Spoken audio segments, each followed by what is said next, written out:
Hukum Islam ni ada dua. Satu yang qat'i, satu yang zanni. Qat'i ni makna yang putus lah, yang tidak ada perselisihan di kalangan umat Islam, khususnya di kalangan para ulama.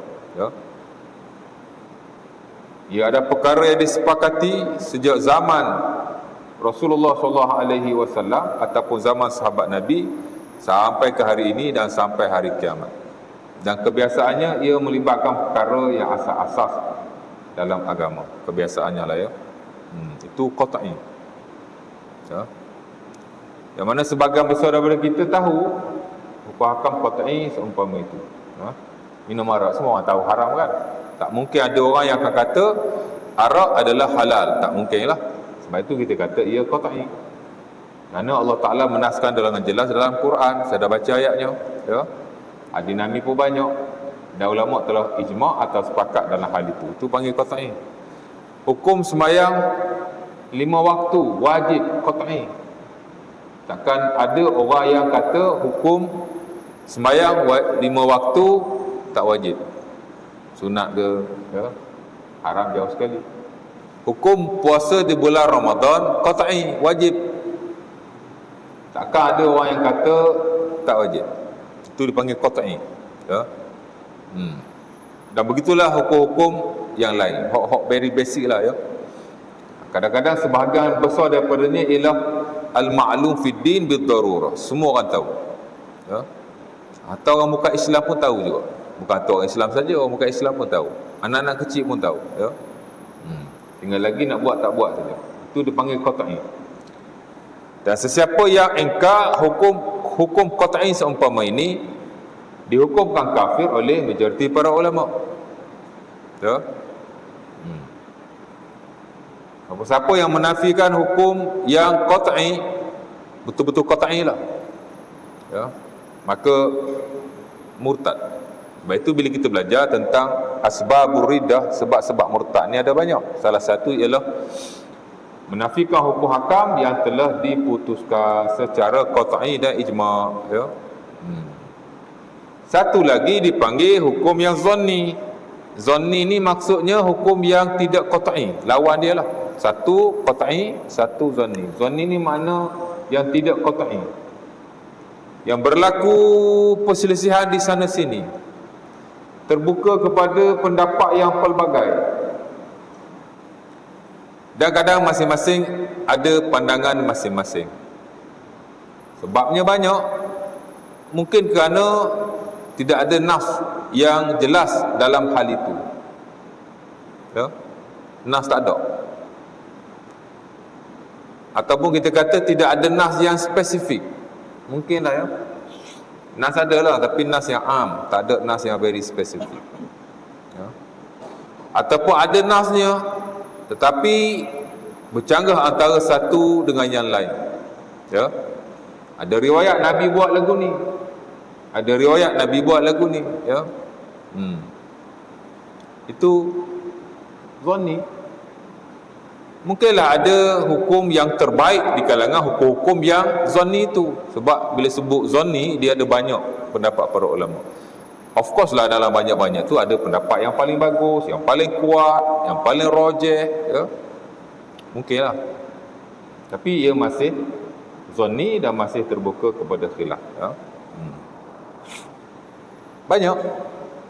Dalam hak awak ibadah baik, dalam hak awak selain ibadah, termasuk muamalah baik, ada banyak hukum hakam yang zanni, lebih banyak daripada hukum hakam yang qat'i. Dalam ibadah paling senang sembahyang, ya.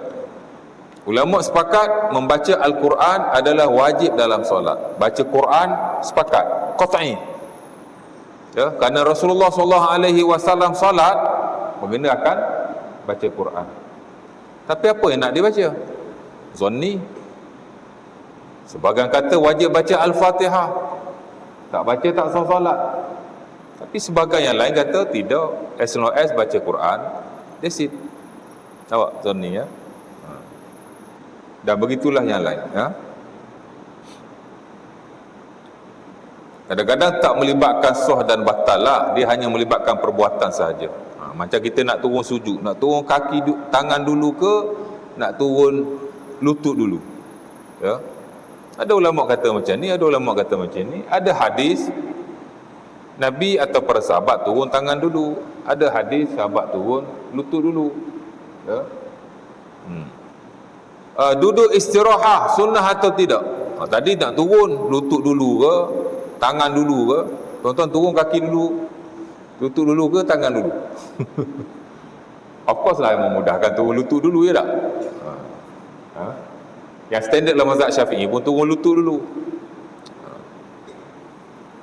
Tapi ada sebagai ulama yang lain dia kata turun tangan dulu, ya. Dan ada lah yang paling kuat tu, ada yang rajih tu, mana ada yang okey lah kan, mana-mana pun okey, ikut ilmu masing-masing lah kan. Saya belajar turun tangan dulu ustaz, lebih dekat kepada sunnah Rasulullah SAW.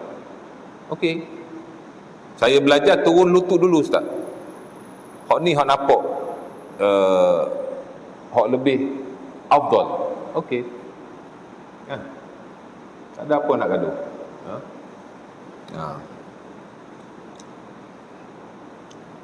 Duduk istirahat sunnah atau tidak? Zanni, tak qat'i pun.